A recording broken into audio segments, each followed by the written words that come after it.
ವೀಕ್ಷಕರೇ, ನಿಗಮ ಟಿವಿಯ ನೌಕರ ಮಿತ್ರ ವಿಶೇಷ ಕಾರ್ಯಕ್ರಮಕ್ಕೆ ಸ್ವಾಗತ. ನಾನು ಸುಧಾಗೌಡ. ವೀಕ್ಷಕರೇ, ಇಂಡಸ್ಟ್ರಿಯಲ್ ಡಿಸ್ಪ್ಯೂಟ್ಸ್ ಆಕ್ಟ್ 1947 ಈ ಒಂದು ವಿಚಾರದ ಕುರಿತಾಗಿ ನಾವು ಇವತ್ತಿನ ಕಾರ್ಯಕ್ರಮದಲ್ಲಿ ಮಾತನಾಡ್ತಾ ಇದ್ದೀವಿ. ಒಂದು ಕುಟುಂಬ ಅಂತ ಬಂದಾಗ ಕುಟುಂಬದಲ್ಲಿ ಸಾಕಷ್ಟು ಜನ ಸದಸ್ಯರು ಇರ್ತಾರೆ. ಆ ಸದಸ್ಯರ ನಡುವೆ ಏನಾದ್ರೂ ವಿವಾದಗಳು ಉಂಟಾದರೆ ಕುಟುಂಬದ ಹಿರಿಯ ಸದಸ್ಯರು ಅದನ್ನ ಬಗೆಹರಿಸ್ತಾರೆ. ಆದ್ರೆ ಕೆಲಸ ಮಾಡುವಂತಹ ಜಾಗಗಳಲ್ಲಿ, ಕೈಗಾರಿಕೆಗಳಲ್ಲಿ ಕೆಲಸ ಮಾಡುವಂತಹ ಕಾರ್ಮಿಕರ ನಡುವೆ ಉದ್ಭವಿಸುವಂತಹ ವಿವಾದಗಳನ್ನ ಬಗೆಹರಿಸೋದಕ್ಕೂ ಕೂಡ ಒಂದು ಆಕ್ಟ್ ಇದೆ. ಹಾಗಿದ್ರೆ ಆ ಆಕ್ಟ್ ಏನೆಲ್ಲ ಹೇಳುತ್ತೆ? ಆಕ್ಟ್ ನ ಬಗ್ಗೆ ನಾವು ಸಾಕಷ್ಟು ವಿಚಾರಗಳನ್ನ ಕಾರ್ಮಿಕರಿಗೆ ತಿಳಿಸೋದಿದೆ. ಹಾಗಾಗಿ ಇವತ್ತಿನ ಒಂದು ವಿಶೇಷ ಕಾರ್ಯಕ್ರಮದಲ್ಲಿ ಈ ಆಕ್ಟ್ ನ ಬಗ್ಗೆ ನಿಮ್ಗೆ ಹೆಚ್ಚಿನ ಮಾಹಿತಿಯನ್ನ ತಿಳಿಸ್ಕೊಡೋದಕ್ಕೆ ಕಾರ್ಯಕ್ರಮದಲ್ಲಿ ಅತಿಥಿಗಳಿದ್ದಾರೆ. ಅವರು ಬಿ ಜಯದೇವರಾಜೆ ಅರಸು, ಮಹಾಪ್ರಧಾನ ಕಾರ್ಯದರ್ಶಿಗಳು, ಅಖಿಲ ಕರ್ನಾಟಕ ರಾಜ್ಯ ರಸ್ತೆ ಸಾರಿಗೆ ನೌಕರರ ಮಹಾಮಂಡಳಿ. ಇವರು ಇವತ್ತಿನ ನಮ್ಮ ಕಾರ್ಯಕ್ರಮಕ್ಕೆ ಅತಿಥಿಗಳಾಗಿ ಬಂದಿದ್ದಾರೆ. ಬನ್ನಿ ಕಾರ್ಯಕ್ರಮಕ್ಕೆ ವೆಲ್ಕಮ್ ಮಾಡೋಣ.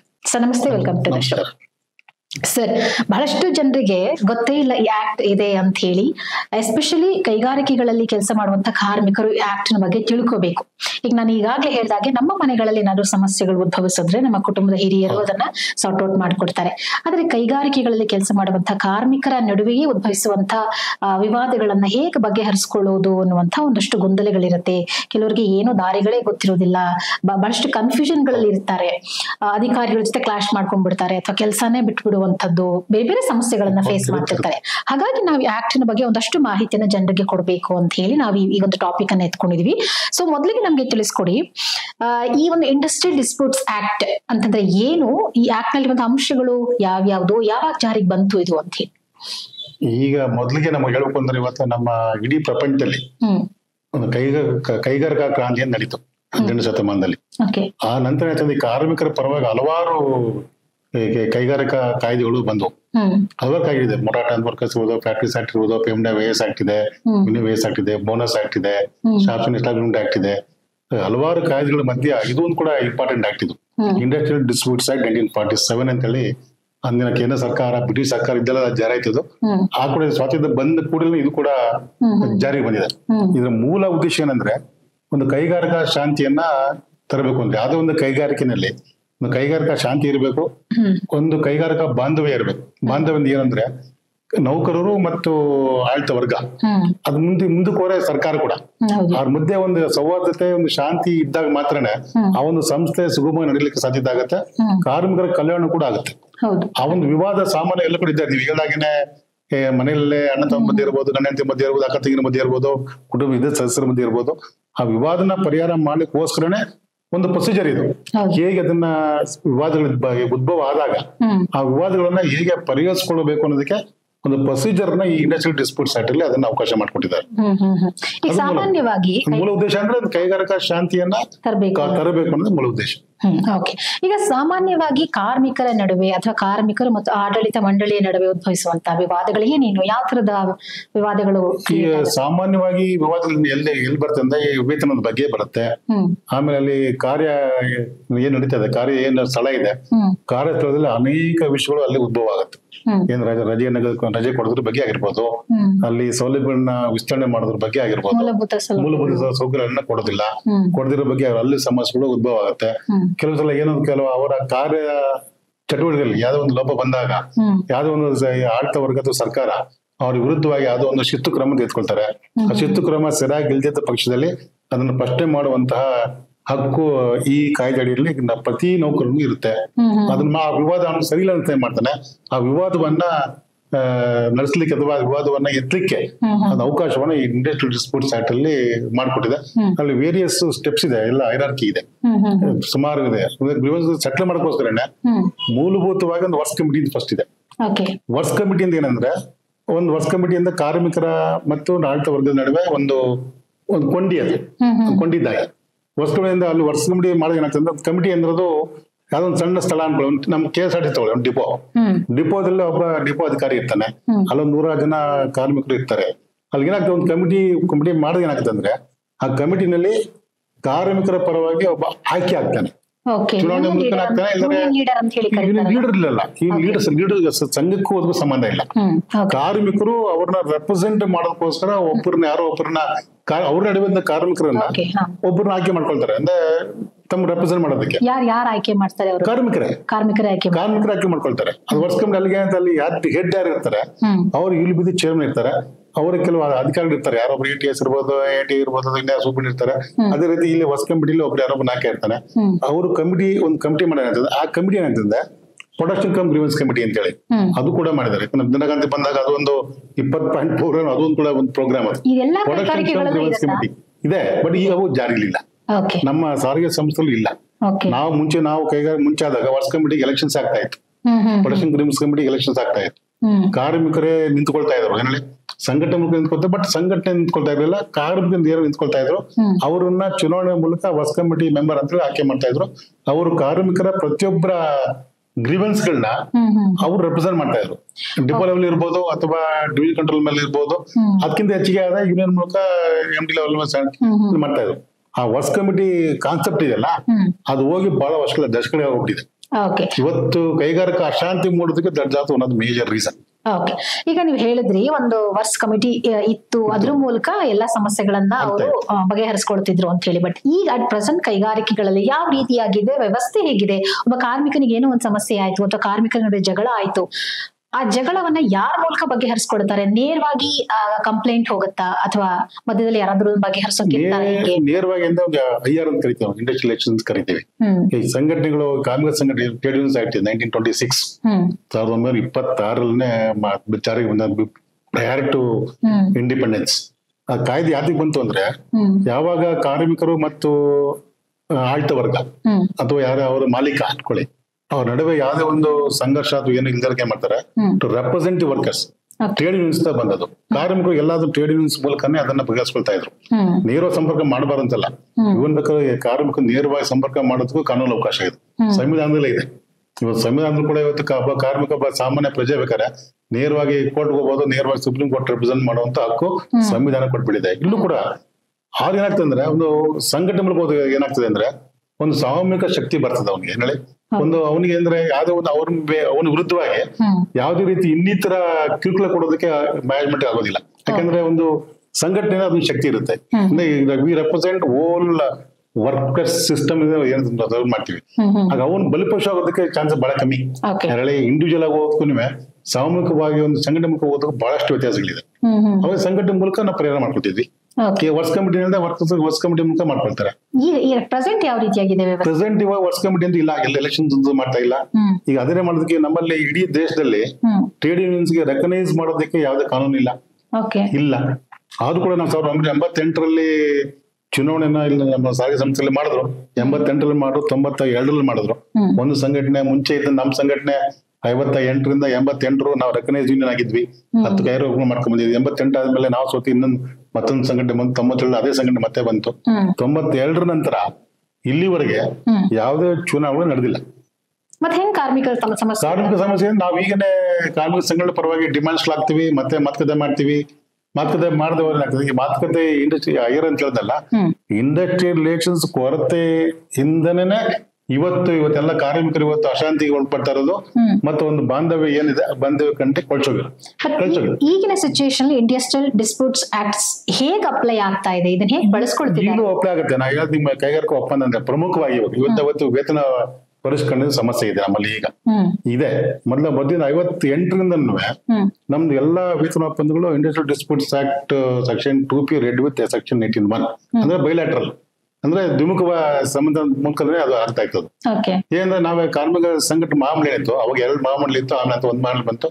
ನಾವು 4 ಮುಂಚೆ 3 ವರ್ಷಕ್ಕೊಮ್ಮೆ ಆಗ್ತಾ ಇತ್ತು ವೇತನ ಒಪ್ಪಂದ, 4 ವರ್ಷಕ್ಕೊಮ್ಮೆ ಈಗ ಆಗ್ತಾ ಇದೆ 85 ನಂತರ.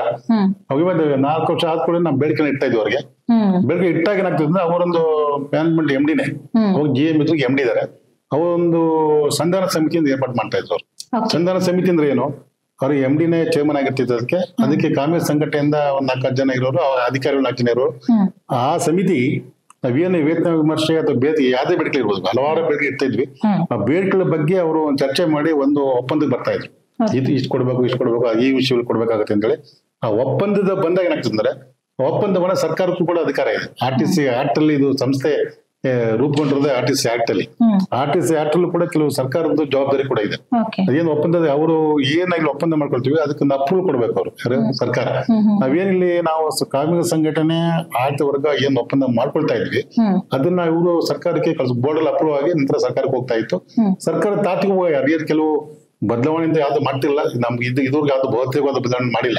ಯಾವ್ದು ಅನ್ಕಾನ್ಸ್ಟಿಟ್ಯೂಷನಲ್ ಆದಾಗ ಏನಾದ್ರು ಈ ಸಣ್ಣ ಪುಟ್ಟ ಬದಲಾವಣೆ ಮಾಡ್ಕೊಳ್ತಾ ಹೊರತು ಅವರು ಯೂಶುವಲ್ ಕೋರ್ಸ್ ಅಲ್ಲಿ ಅಪ್ರೂವ್ ಮಾಡ್ಕೊಳ್ತಾರೆ. ಅದನ್ನ ನಾವು ಇಲ್ಲಿ ಇಂಡಸ್ಟ್ರಿಯಲ್ ಡಿಸ್ಪ್ಯೂಟ್ಸ್ ಆಕ್ಟ್ ಅಡಿನಲ್ಲಿ 18(1) ರೆಡ್ಯೂ 2P ಅದ್ರೊಳಗಡೆ ನಾವು ಸಹಿ ಆಗ್ತಾ ಇದ್ವಿ. ಅದು 1992 ನಡ್ಕೊಂಡ್ ಬಂದಿದೆ. ಆ ನಂತರ ಎಲ್ಲ ಏಕಪಕ್ಷೀಯವಾಗಿದೆ. 2012 ನಾವು ಮುಷ್ಕರ ಮಾಡಿದ್ವಿ, ಮಾತುಕತೆ ಮಾಡೋದು, ಜಂಟಿ ಚರ್ಚೆ ಮಾಡಿದ್ರು, ಬಟ್ ಸೈನ್ ಆಗ್ಲಿಲ್ಲ, ಹಾಸ್ಪಿಟಲ್ ಆಗ್ಲಿಲ್ಲ. ಈಗ ಸಂಘಟನೆಗಳ ಮೂಲಕವೇ ಸಮಸ್ಯೆಗಳ ಬಗೆಹರಿತಾ ಇದೆ. ಈಗಲೂ ಕೂಡ ಅಷ್ಟೇನೆ. ಬೇಡಿಕೆ ಇಟ್ಟಿರೋದು ಕೂಡ ನಾವು ಸಂಘಟನೆ ಮೂಲಕನೇ ಬೇಡಿಕೆ ಇಟ್ಟಿರೋದು.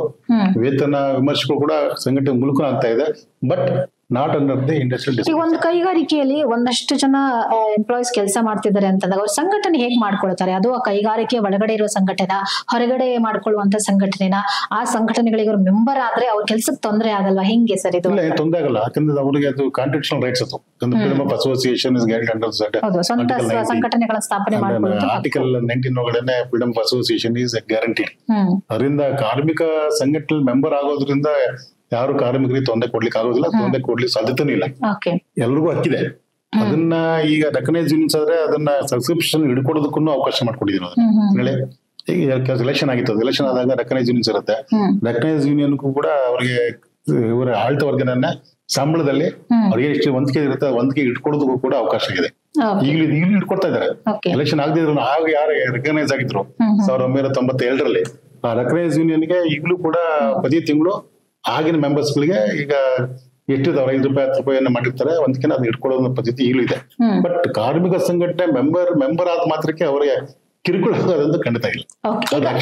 ಒಬ್ಬ ಎಂಪ್ಲಾಯಿ ಸಮಸ್ಯೆ ಇರುತ್ತೆ, ನನಗೇನೋ ಬೇರೆ ಎಂಪ್ಲಾಯಿ ಅಂತ ನನಗೆ ಕಡಿಮೆ ಸಂಬಳ ಕೊಡ್ತಿದ್ದಾರೆ ಅನ್ನುವಂತ ಒಂದೆರಡು ಅಸಮಾಧಾನ ಇರ್ಬೋದು, ಅಥವಾ ನನಗೆ ಬೇರೆಯವ್ರಿಗೆ ರಜಾ ಕೊಡ್ತಿದ್ದಾರೆ ನನಗ್ ರಜಾ ಕೊಡ್ತಾ ಇಲ್ಲ ಅನ್ನುವಂತ ಒಂದು ಅಸಮಾಧಾನ. ಒಬ್ಬ ಕಾರ್ಮಿಕ ಅಂದ್ರೆ ಅವನಿಗೆ ಸಾಕಷ್ಟು ಸಮಸ್ಯೆಗಳಿರುತ್ತೆ, ಆಡಳಿತ ಮಂಡಳಿ ಅದಕ್ಕೆ ಸಪೋರ್ಟ್ ಮಾಡ್ತಾ ಇರೋದಿಲ್ಲ. ಆಗ ಅವನಿಗಿರುವಂತ ಮಾರ್ಗಗಳೇನು ಅಂತ ಹೇಳಿ? ಈ ಮಾರ್ಗಗಳಿದ್ರೆ ಅವನು ಇಂಡಿವಿಜುವಲ್ ಕೂಡ ರೆಪ್ರೆಸೆಂಟ್ ಮಾಡಬಹುದು. ಅವ್ನ ಶಕ್ತಿ ಇಲ್ಲ ಅಂದ್ರೆ ಸಂಘಟನೆಗಳಿದೆ, ಸಂಘಟನೆಗಳ ಮೂಲಕ ಸಂಘಟನೆ ಮೂಲಕ ಅದನ್ನ ರೆಪ್ರೆಸೆಂಟ್ ಮಾಡ್ತು ಅಂದ್ರೆ ಕನ್ಸರ್ನ್ ಅಧಿಕಾರಿಗಳಿರ್ಬೋದು, ಯಾರು ಇರ್ಬೋದು, ಮ್ಯಾನೇಜ್ಮೆಂಟ್ ಇರ್ಬೋದು, ಮಾಡ್ತು ಅಂದ್ರೆ ಅದನ್ನ ಪರಿಹಾರ ಮಾಡ್ಲಿಕ್ಕೆ ಒಂದು ಸಾಧ್ಯತೆ ಇದ್ದೇ ಇರುತ್ತೆ. ತೀರಾ ಡಿಸ್ಪ್ಯೂಟ್ ಬಂದಾಗ ಇಲ್ಲ ಅವ್ರಿಗೆ ವ್ಯತ್ಯಾಸ ವೇಜಸ್ ಇದ್ದಾಗ ನಾವು ಸಾಮಾನ್ಯವಾಗಿ ಇಂಡಿವಿಜುವಲ್ ಆಗಿ ಯಾರು ವೇತನ ಕೇಳಕ್ ಆಗೋದಿಲ್ಲ ನಮ್ಮಲ್ಲಿ. ಅದೇನಂದ್ರೆ ಸಾಮೂಹಿಕವಾಗಿ ಆಗ್ಬೇಕಾಗತ್ತೆ. ಸಾಮೂಹಿಕ ಆಗ್ಬೇಕು ಅಂದ್ರೆ ಸಂಘಟನೆ ಮೂಲಕವೇ ಅದು ವೇತನ ಒಪ್ಪಂದ ಆಗ್ಬೇಕಾಗತ್ತೆ. ಈ ಬಾಟಾಗಿ 1,07,000 ಕಾರ್ಮಿಕರಿಗೂ ಒಂದು ಬಾಟ ಅನ್ವಯ ಆಗುತ್ತೆ, ಇನ್ಸೆಂಟಿವ್ ಅನ್ವಯ ಆಗುತ್ತೆ. ಈ ಲೀವ್ ಪ್ರಾವಿಷನ್ಸ್ ಇರುತ್ತೆ, ಲೀವ್ ಪ್ರಾವಿಷನ್ಸ್ ಕೂಡ ಅವ್ರಿಗೆ ಮಾಡೋಕ್ಕಾಗುತ್ತೆ. ಈಗ ನಮ್ಮ ಮೋಟಾರ್ ಟ್ರಾನ್ಸ್ಪೋರ್ಟ್ ವರ್ಕರ್ಸ್ ಆಕ್ಟ್ ಅಲ್ಲಿ ಕ್ಯಾಶುವಲಿ ಕೊಡೋದಕ್ಕೆ ಅವಕಾಶ ಇಲ್ಲ. ಅದನ್ನ ನಾವು ಅಗ್ರಿಮೆಂಟ್ ಅಲ್ಲಿ ಬಹಳ ವರ್ಷಗಳಿಂದ ಅವ್ರಿಗೆ 8 ದಿವಸ ಕ್ಯಾಶುವಲಿ ಕೊಡ್ಬೇಕು ಅಂತ ಮಾಡ್ಕೊಂಡಿದ್ವಿ. ನಂತರ ಅದನ್ನ ಮತ್ತೆ 8 ದಿವಸ 15 ದಿವಸ ಆಗಿದೆ. ಈಗ 15 ದಿವಸ ಕ್ಯಾಶುವಲ್ ಕೊಡ್ತೀವಿ. ಅವ್ರಿಗೆ ಕೆಲವು ಲೀವ್ಗಳೆಲ್ಲ ಎಲ್ಲದೂ ರೆಗ್ಯುಲೇಷನ್ಸ್ ಇದೆ. ಆಮೇಲೆ ನಮ್ಮದೇ ಆದಂತ ರೆಗ್ಯುಲೇಷನ್ಸ್ ಇದೆ, ನಮ್ದು ಕಾನೂನುಗಳಿದೆ. KSRTC ಅಪ್ಲೈ ಆಗುವಂತ ಕಾನೂನುಗಳು ಬೇಕಾಷ್ಟಿದೆ. ಆ ಕಾನೂನುಗಳೆಲ್ಲ ಪ್ರಶ್ನೆ ಮಾಡ್ಬೇಕು ಅಂದ್ರೆ ಅದನ್ನ ಪ್ರಶ್ನೆ ಮಾಡುವಂತ ಹಕ್ಕು ಕಾರ್ಮಿಕ ಸಂಘಗಳು ಹೆಚ್ಚಿರುತ್ತೆ. ಅಂದ್ರೆ ಅವ್ರು ಇಂಡಿವಿಜುವಲ್ ಹೋಗ್ತಾರೆ, ಮತ್ತೆ ಹೈಕೋರ್ಟ್ ಈ ಕೋರ್ಟ್ ಎಲ್ಲ ಸುತ್ತಬೇಕಾಗತ್ತೆ, ಮಾತುಕತೆ ಮಾಡಕ್ಕೆ ಅವಕಾಶ ಇರೋದಿಲ್ಲ. ಈಗ ನೀವು ಹೇಳ್ದಂಗೆ ನಾವು ಹಿಂದೆ ಸಿನಿಮಾಗಳೆಲ್ಲ ನೋಡಿದ್ವಿ, ಒಂದು ಕೈಗಾರಿಕೆ ಕಂಪನಿ ಅಂತ ಅಂದಾಗ ಅಲ್ಲಿ ಒಂದು ಕಾರ್ಮಿಕ ಸಂಘಟನೆ ಇರ್ತಿರ್ಲಿಲ್ಲ, ಒಬ್ಬ ಯೂನಿಯನ್ ಲೀಡರ್ ಅಂತ ಒಬ್ರು ಇರೋರು. ಆ ಯಾವುದೇ ಕಾರ್ಮಿಕರಿಗೆ ಏನೇ ಸಮಸ್ಯೆ ಉಂಟಾದ್ರೂ ಯೂನಿಯನ್ ಲೀಡರ್ ಮೂಲಕ ಮ್ಯಾನೇಜ್ಮೆಂಟ್ ವರ್ಗೂ ಹೋಗೋದು, ಸಮಸ್ಯೆ ಅದು ಬಗೆಹರಿಲ್ಲ ಅಂದ್ರೆ ಅಲ್ಲೇ ಕೂತ್ಕೊಂಡು ಸ್ಟ್ರೈಕ್ ಮಾಡೋರು, ಆ ಸಮಸ್ಯೆಗಳನ್ನ ಬಗೆಹರಿಸ್ಕೊಳ್ಳೋರು, ಈ ರೀತಿಯಾದ ಒಂದು ಕಾನ್ಸೆಪ್ಟ್ ಹಿಂದೆ ಇತ್ತು. ಬಟ್ ಈಗ ಎಲ್ಲಾ ಸಂಘಟನೆಗಳು ಒಟ್ಟುಗೂಡಿ ಆ ಸಮಸ್ಯೆಗಳ ವಿರುದ್ಧ ಹೋರಾಡಿ ಆ ಸಮಸ್ಯೆಗೆ ಆಡಳಿತ ಮಂಡಳಿಯಿಂದ ಪರಿಹಾರ ಪಡ್ಕೊಳ್ಳೋ ಪ್ರಯತ್ನ ಮಾಡ್ತಾರೆ. ಈಗ ಇನ್ ಕೇಸ್ ಈಗ ವೇತನ ಪರಿಷ್ಕರಣೆ ಅಂತ ಬಂದಾಗ, ಈಗ ಸರ್ಕಾರದ ವಿರುದ್ಧ ಸಂಘಟನೆಗಳು ಹೋರಾಟ ಮಾಡ್ಬೇಕಾದಂತ ಸಂದರ್ಭ ಬಂದಾಗ ಹೇಗೆ? ಈ ಸರ್ಕಾರದ ವಿರುದ್ಧ ಸಂಘಟನೆ ಹೋರಾಟ ಮಾಡೋದು ಇತ್ತೀಚಿನ ಬೆಳವಣಿಗೆ, ಮೊದಲು ಇರ್ಲಿಲ್ಲ. ನಾವು ಈಗ ನಾನು ಹೇಳ್ತಿದ್ದೆ 1958ರಿಂದ 97ರವರೆಗೆ ನಾವು 85ರವರೆಗೂ ನಾವೇ ನಮ್ಮ ಮಹಾಮಂಡಳಿ ಅದ್ರೊಳಗೆ ಯಾವ್ದೇ ನಾವು ಕಿಂಚಿತ್ತು ಯಾವ್ದೋ ಒಂದು ಮುಷ್ಕರ ಮಾಡ್ದಾನೆ, ಇವನ್ ಧರಣಿ ಮಾಡ್ದಾನೆ, ನಾವು ಅದನ್ನ ಕೈಗಾರಿಕಾ ಒಪ್ಪಂದವನ್ನ ನಾವು ಮಾಡ್ಕೊಂಡು ಬಂದಿದ್ದೀವಿ. ಅಂದ್ರೆ ಒಂದು ಬಾಂಡೇಜ್ ಇತ್ತು, ಅದು ಏನಾದ್ರೆ ಒಂದು ಇಂಡಸ್ಟ್ರಿಯಲ್ ರಿಲೇಷನ್ಸ್ ಇತ್ತು. ನಾವು ಕೂತ್ಕೊಂಡು ಎಲ್ಲ ಬರೀ ಹಾಕೋದ್ ಟೇಬಲ್ ಅನ್ನೇ ನಾವೆಲ್ಲ ಮಾತುಕತೆ ಮಾಡ್ಕೊಂಡ್ ಬರ್ತಾ ಇದ್ವಿ. ಅವಾಗ ಮುಷ್ಕರ ಮಾಡುವಂತ ಸಂದರ್ಭಗಳು ಯಾವ್ದು ಬರ್ಲಿಲ್ಲ. ಸರ್ಕಾರದಿಂದ ನಮ್ಗೆ ಏನೋ ಸೌಲಭ್ಯಗಳು ಸಿಗ್ತಿಲ್ಲ ಅಂತ ಯಾವಾಗ ಡಿಲೇ ಆಗ್ತಿದ್ರು, ಯಾವಾಗ ಇವ್ರು ಏಕಪಕ್ಷೀಯ ಮಾಡ್ಕೊಂಡ್ ಬಂದು 6ರಿಂದ ಈಚೆಗೆ ಎಲೆಕ್ಷನ್ ಮಾಡ್ಲಿಲ್ಲ ಜೊತೆ ಕಾರ್ಮಿಕ ಸಂಘ ಜೊತೆ ಮಾತುಕತೆ ಮಾಡಿ ಸಂಧಾನದ ಮೂಲಕ ವೇತನ ಪರಿಷ್ಕರಣೆ ಮಾಡುವಂತ ವ್ಯವಧಾನವನ್ನು ಅವರು ಇಟ್ಕೊಳ್ಳಿಲ್ಲ ಮ್ಯಾನೇಜ್ಮೆಂಟ್. ಅವಾಗೇನಂತ ಅವ್ರು ಮಾಡ್ಕೊಂಡ್ 4 ವರ್ಷಕ್ಕೆ ಮಾಡ್ಕೊಂಡ್ ಬಂದಿದ್ದಾರೆ. ಬಟ್ ಅವರಾಗೆ ಮಾಡ್ಕೊಂಡು ಏಕಪಕ್ಷೀಯವಾಗಿ ಅವ್ರು ಕೊಟ್ಟಷ್ಟು ನಾವು ತೆಗೆದುಕೊಂಡಿದ್ವಿ. ಏನ್ ಹೇಳಿ, ಮ್ಯಾನೇಜ್ಮೆಂಟ್ ಕೊಟ್ಟಷ್ಟು ತೆಗೆದುಕೊಂಡು ಬಂದಿದ್ವಿ. ಅವಾಗೇನಾಯ್ತು, ನಾವು 2008ರಲ್ಲೇ ಇದು ಈ ಪದ್ಧತಿ ಏನಿದೆ ಇದು ಬಹಳಷ್ಟು ಮುಂದಕ್ಕೆ ಬಹಳ ತೊಂದರೆ ಆಗುತ್ತೆ ಅನ್ನೋ ಒಂದು ಕಾರಣದಿಂದನೇ ನಮ್ಮ ಮಹಾಮಂಡಳಿ ಏನ್ ಮಾಡ್ತವಾಗ ಎಲ್ಲಾ ಸಂಘಟನೆಗಳು ಒಟ್ಟಿಗೆ ಸೇರಿಸ್ತು. ಏನ್ ಹೇಳಿ, ನಮ್ಮಲ್ಲಿ ನಮ್ಮ ATC ಇದೆ, ಅವ್ರ ಧೋರಣೆ ಬೇರೆ, ಅವ್ರ ಧೋರಣೆ ಬೇರೆ, 4 ಸಂಘಟನೆಗಳಿತ್ತು. ಅದು ಕೂಡ ಕಾರ್ಮಿಕರ ಹಿತದೃಷ್ಟಿಯಿಂದ ನಮ್ಮ ಮಹಾಮಂಡಳಿ ಎಲ್ಲಾ ಸಂಘಟನೆಗಳನ್ನ ಒಂದ್ ಕಡೆ ಸೇರಿಸಿ ಅವಾಗ 2008ರಲ್ಲಿ ಐಕ್ಯತಾ ಹೋರಾಟ ಸಮಿತಿ ಮಾಡ್ಕೊಂಡಿದ್ವಿ. ಬಟ್ ಅದು ಸ್ವಲ್ಪ ವಿಫಲ ಆಯ್ತದು ಆ ಕಾರಣದಿಂದ, ಕೆಲವು ಕಾರಣಗಳಿಂದ. ನಂತರ ಮತ್ತೆ 2012ರಲ್ಲಿ ನಾವು ಜಂಟಿ ಕ್ರಿಯಾ ಸಮಿತಿಯಿಂದ ಮಾಡ್ಕೊಂಡ್ವಿ. ಅವಾಗ ಮಾಡ್ಕೊಂಡು ಎಲ್ಲಾ ಸಂಘಟನೆ 6 ಸಂಘಟನೆ ಒಟ್ಟಿಗೆ ಸೇರ್ಕೊಂಡಿದ್ವಿ. ಈಗಲೂ ಇದೆ ಜಂಟಿ ಸಮಿತಿ. 2012ರಲ್ಲಿ ನಾವು ರಚನೆ ಮಾಡ್ಕೊಂಡ್ವಿ. ಅದೇ ಜಂಟಿ ಕ್ರಿಯಾ ಸಮಿತಿ 12ರಲ್ಲೂ ಕೂಡ ವೇತನ ವಿಮರ್ಶೆಯನ್ನ ಮಾಡ್ತವಾಗ 15ರಲ್ಲೂ ಮಾಡ್ತು, ಮತ್ತೆ 16ರಲ್ಲಿ ಮತ್ತೆ 20ರಲ್ಲೂ ಮಾಡಿದ, 24ಕ್ಕೆ ಬಂದು ಸೇರ್ಕೊಂಡಿದೀವಿ. ನಮ್ಮ ಜಂಟಿ ಕ್ರಿಯಾ ಸಮಿತಿಯಲ್ಲಿ ಯಾವುದೇ ರೀತಿಯ ಒಡಕಾಲ ಏನಿಲ್ಲ. ನಮ್ಮ ನಿಲುವು ಸ್ಪಷ್ಟವಾಗಿದೆ, ಮಾಮೂಲಿ ನಿಲುವು ಸ್ಪಷ್ಟವಾಗಿದೆ. ಈಗ ಎಲ್ಲ ಸಂಘಟನೆ ಒಂದಾಗಿದ್ದೀವಿ ಎಲ್ಲ. ಈಗ ಇಂಡಸ್ಟ್ರಿಯಲ್ ಡಿಸ್ಪ್ಯೂಟ್ಸ್ ಆಕ್ಟ್ಸ್ ಕಾರ್ಮಿಕರಿಗೆ ಹೇಗೆ ಸಹಾಯ ಮಾಡುತ್ತೆ, ಏನೇನು ಉಪಯೋಗಗಳನ್ನು ಕೆಲವು ಪ್ರೊಸೀಜರ್ಸ್ ಎಲ್ಲ ಮಾಡಿದ್ದಾರೆ. ಈಗ ಅದೊಂದು ಶಿಸ್ತು ಅಂತ ಹೇಳಿದೆ ನಿಮ್ಗೆ, ಅದು ಶಿಸ್ತು ಪ್ರಕರಣ ತಗೊಳ್ತಾರೆ. ಅದೊಂದು ಎದುರುಗಡೆ ಲೋಕದಲ್ಲಿ ಅದು ಒಂದು ಆರೋಪಕ್ಕೆ ಒಳಗಾಗ್ತದೆ ಅನ್ಕೊಳ್ಳಿ, ಒಂದು ಇಂಕ್ರಿಮೆಂಟ್ ಕಟ್ ಮಾಡ್ದು ಅನ್ಕೊಳ್ಳಿ. ಇಂಕ್ರಿಮೆಂಟ್ ಕಟ್ ಮಾಡೋಕೆ ನಮ್ಮಲ್ಲೇ ಒಂದು ಪ್ರೊಸೀಜರ್ ಇದೆ. ಏನ್ ಹೇಳಿ, ನೆಕ್ಸ್ಟ್ ಅಥಾರಿಟಿ ಹಾಕೊಳ್ತಾನೆ, ಅಥಾರಿಟಿ ಹಾಕೊಳ್ತಾನೆ. ಅಲ್ಲೂ ಏನು ಆಗಿಲ್ಲ ಅಂತ ಏನಾಗ್ತದೆ, ಅವನಿಗೆ ಇಂಡಸ್ಟ್ರಿಯಲ್ ಡಿಸ್ಪ್ಯೂಟ್ಸ್ ಆಕ್ಟ್ ಅಲ್ಲಿ ಒಂದು ಅವಕಾಶ ಮಾಡ್ಕೊಟ್ಟಿದ್ದಾರೆ. ಅಂದ್ರೆ ಕನ್ಸಲೇಷನ್ ಆಫೀಸರ್ ಅಂತೇಳಿ ಎಲ್ಲಾ ಕಡೆನೂ ಎಲ್ಲಾ ಜಿಲ್ಲೆಗಳಲ್ಲೂ ಲೇಬರ್ ಆಫೀಸರ್ಸ್ ಇದ್ದಾರೆ, ತಾಲೂಕು ಲೇಬರ್ ಆಫೀಸರ್ಸ್ ಇದ್ದಾರೆ, ಕನ್ಸಲೇಷನ್ ಆಫೀಸರ್ಸ್ ಇದ್ದಾರೆ, assistant labour commissioner, deputy labour commissioner, chief labour commissioner ಎಲ್ಲ ಇರ್ತಾರೆ. ಆ ಲೆವೆಲ್ ತಕ್ಕನಾಗ ಅವರು ಹಾಕೊಳ್ತಾರೆ. ಈ ಡಿಸ್ಪ್ಯೂಟ್ ನಾವು ರೈಸ್ ಮಾಡಬಹುದು. ರೈಸ್ ಮಾಡ್ಬೇಕಾದ್ರೆ ಥ್ರೂ ಇಂಡಸ್ಟ್ರಿಯಲ್ ಮೈನರ್ ಪನಿಷ್ಮೆಂಟ್ ಇರ್ತಾರೆ. ಮೈನರ್ ಪನಿಷ್ಮೆಂಟ್ ಆದ್ರೆ ಈ should raise the dispute through unions ಅಲ್ಲಿ. ಯೂನಿಯನ್ ಮೂಲಕನೇ ಆತ ಡಿಸ್ಪ್ಯೂಟ್ ರೈಸ್ ಮಾಡಬಹುದು.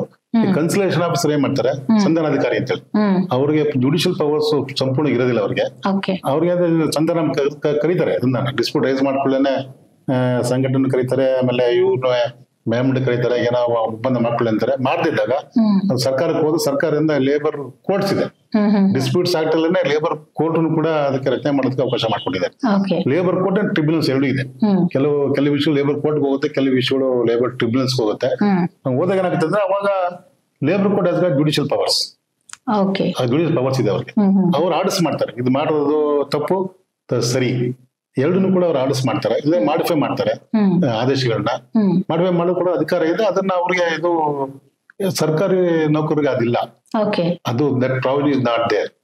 ಓನ್ಲಿ ಇಲ್ಲಿ ಬಿಟ್ರೆ ಅವ್ರು ಡಿಸ್ಮಿಸ್ ಆಯ್ತು ಅಂದ್ರೆ ಕ್ಯಾಬಿನೆಟ್ ಮುಂದೆ ಹೋಗ್ಬೇಕಾಗುತ್ತೆ. ಇಲ್ಲದ್ರೆ ಅವ್ರದ್ದು ಟ್ರಿಬ್ಯುನಲ್ಸ್ ಇದೆ, SID ಸ್ಟೇಟ್ ಟ್ರಿಬ್ಯುನಲ್ಸ್ ಇದೆ ಅಲ್ವಾ, ಅಡ್ಮಿನಿಸ್ಟ್ರೇಟಿವ್ ಟ್ರಿಬ್ಯುನಲ್ ಇದೆ, ಅಲ್ಲಿ ಹೋಗ್ಬೇಕಾಗುತ್ತೆ. ಬಟ್ ನಮ್ಮಲ್ಲಿ ಆಗಲ್ಲ. ಸ್ಟೆಪ್ಸ್ ಇದೆ, ನಮ್ಮಲ್ಲಿ ಹಲವಾರು ಸ್ಟೆಪ್ಸ್ ಗಳಿದೆ. ನಮಗೆ KSRTC ನಲ್ಲೇ ನೆಕ್ಸ್ಟ್ DC ಡಿಸ್ಮಿಸ್ ಮಾಡ್ತು ಅಂದ್ರೆ ಅಪೀಲ್ ಅಥಾರಿಟಿ ಸೆಂಟ್ರಲ್ಸ್ ಹಾಕೊಳ್ತಾರೆ. ಅವ್ರು ಅಪೀಲ್ ಕನ್ಸಿಡರ್ ಮಾಡಿಲ್ಲ ಅಂತಂದ್ರೆ ನೆಕ್ಸ್ಟ್ ಇನ್ನೊಂದು ಅಥಾರಿಟಿ ಇದೆ. 3 ಚಾನೆಲ್ಸ್ ನಮ್ಮಲ್ಲಿದೆ. 3 ಚಾನೆಲ್ ಬಿಟ್ಟರು ಕೂಡ ಮತ್ತೆ ಕನ್ಸಲೇಷನ್ ಆಫೀಸರ್, ಲೇಬರ್ ಕೋರ್ಟ್ ಇರುತ್ತೆ, ಲೇಬರ್ ಕೋರ್ಟ್ ಆಗಲಿಂದ ಹೈಕೋರ್ಟ್ ಇದೆ, ಹೈಕೋರ್ಟ್ ಸುಪ್ರೀಂ ಕೋರ್ಟ್ ಇದೆ. ನಮಗೆ channels are more wider than state government employees. ಇದು ಮೇಜರ್ ಅನುಕೂಲ ಅಂದ್ರೆ ನಮ್ ಕೈಗಾರಿಕಾ ನೌಕರರಿಗೆ ಅನುಕೂಲ ಅಂದ್ರೆ ದಟ್ ಇಸ್ ದಿ ಮೇಜರ್ ಅನುಕೂಲ ಇರುತ್ತೆ. ಓಕೆ ಸರ್, ಸಾಕಷ್ಟು ವಿಚಾರಗಳನ್ನ ತಿಳಿಸ್ಕೊಟ್ರಿ. ಸೊ ಇದೇ ಒಂದು ವಿಚಾರಕ್ಕೆ ಸಂಬಂಧಪಟ್ಟಂತೆ ಇನ್ನಷ್ಟು ವಿಚಾರಗಳನ್ನ ಮುಂದಿನ ಸಂಚಿಕೆಯಲ್ಲಿ ನಾವು ಮಾತನಾಡೋಣ. ಧನ್ಯವಾದಗಳು. ನಮಸ್ಕಾರ. ಎಸ್ ನೋಡಿದ್ರಲ್ಲ ವೀಕ್ಷಕರೇ, ನಿಜಕ್ಕೂ ಈ ಇಂಡಸ್ಟ್ರಿಯಲ್ ಡಿಸ್ಪ್ಯೂಟ್ ಆಕ್ಟ್ ನ ಬಗ್ಗೆ ಇನ್ನಷ್ಟು ವಿಚಾರಗಳನ್ನ ತಿಳ್ಕೊಳ್ಳುವಂಥದ್ದು ಬಾಕಿ ಇದೆ. ಈಗ ನಾವು ಜಸ್ಟ್ ಬೇಸಿಕ್ ಅಷ್ಟೇ ತಿಳಿಸ್ಕೊಟ್ಟಿದ್ವಿ. ಈ ಆಕ್ಟ್ ನಿಂದ ಒಬ್ಬ ಕಾರ್ಮಿಕ ಹೇಗೆಲ್ಲ ಉಪಯೋಗಗಳನ್ನ ಪಡ್ಕೋಬಹುದು ಅಂತ ಹೇಳಿ. ಇದರ ಒಳಗೆ ಇನ್ನೂ ಸಾಕಷ್ಟು ವಿಚಾರಗಳಿದಾವೆ. ಅವೆಲ್ಲವನ್ನ ಮುಂದಿನ ಸಂಚಿಕೆಗಳಲ್ಲಿ ನಾವು ತಿಳ್ಕೊಳ್ತಾ ಹೋಗೋಣ ಅಂತ ಹೇಳ್ತಾ ಇವತ್ತಿನ ಕಾರ್ಯಕ್ರಮವನ್ನು ಮುಗಿಸ್ತಾ ಇದೀನಿ. ನಮಸ್ಕಾರ.